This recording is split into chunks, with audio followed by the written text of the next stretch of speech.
Hello दोस्तों, welcome to the my YouTube channel educational point. तो स्वागत है आपका मेरे इस एक और नए वीडियो में। तो आज हम लेके आए हैं कीपिंग क्वाइट का दूसरा पैराग्राफ, जो कि मैंने पहला पैराग्राफ वीडियो अपलोड कर दिया है। आज हम जानेंगे दूसरे पैराग्राफ में कितने क्वेश्चन है और इस क्वेश्चन का आंसर हमें क्या लिखना है। तो क्वेश्चन का जो पैराग्राफ है, सबसे पहले मैं पैराग्राफ को आपको समझा देती हूँ। तो देखिए, पैराग्राफ कहना चाहता है कि it would be an exotic moment without rush, without engine, we would all be together in a sudden strangeness।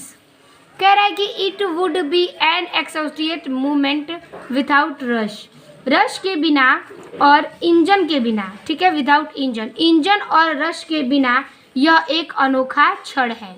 इसका मतलब होता है अनोखा क्षण है। रश और इंजन के बिना यह एक अनोखा क्षण है। We would all be together in a sudden strangeness, अचानक अजनबीपन में हम सब एक साथ होंगे।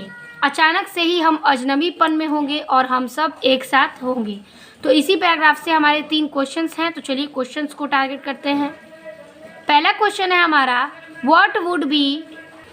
तो पहला क्वेश्चन है हमारा what would be an exotic moment, क्या अनोखा क्षण होगा। ठीक है, क्या अनोखा क्षण होगा।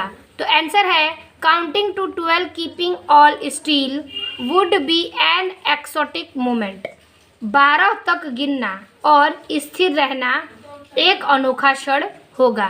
कह रहा है कि 12 तक हम गिनेंगे और वहाँ उसके बाद हमें स्थिर रहना ही एक अनोखा क्षण प्रतीत होता है। ठीक है, यही हमारे पहले क्वेश्चंस का सही आंसर है। अब हमारा दूसरा क्वेश्चन है हमारे सामने कि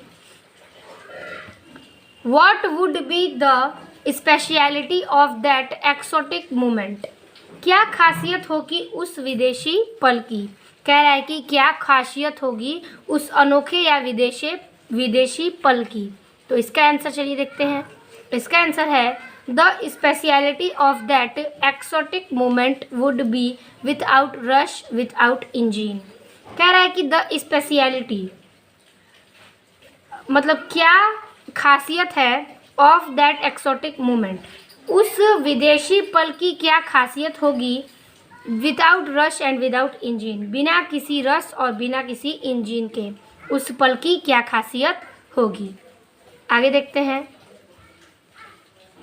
अगला प्रश्न है हमारा what would happen with us then. कह रहा है कि फिर हमारा क्या होगा। इस प्रश्न में पूछ रहा है कि फिर हमारा क्या होगा। तो आंसर है if we attain this exotic moment we would all be together in a sudden strangeness. कह रहा है कि if we attain this exotic moment, अगर हम इस विदेशी क्षण से भाग लेते हैं तो we would all be together in a sudden strangeness, भाग लेते हैं तो हम सभी अचानक अजीता में एक साथ हो सकते हैं। अगर हम इस विदेशी क्षण में भाग लेते हैं तो हम सभी अचानक से अजीता में एक साथ हो सकते हैं, मतलब कि जीवित में ही हम एक साथ हो सकते हैं। तो यही था हमारा तीनों प्रश्न का इस पैराग्राफ से। आई होप आपको ये पैराग्राफ समझ में आ गया होगा। तो वीडियो शेयर कीजिए अपने दोस्तों को ताकि वो भी वो वीडियो देख सकें। मिलते हैं आपसे तीसरे पैराग्राफ में, तब तक के लिए धन्यवाद।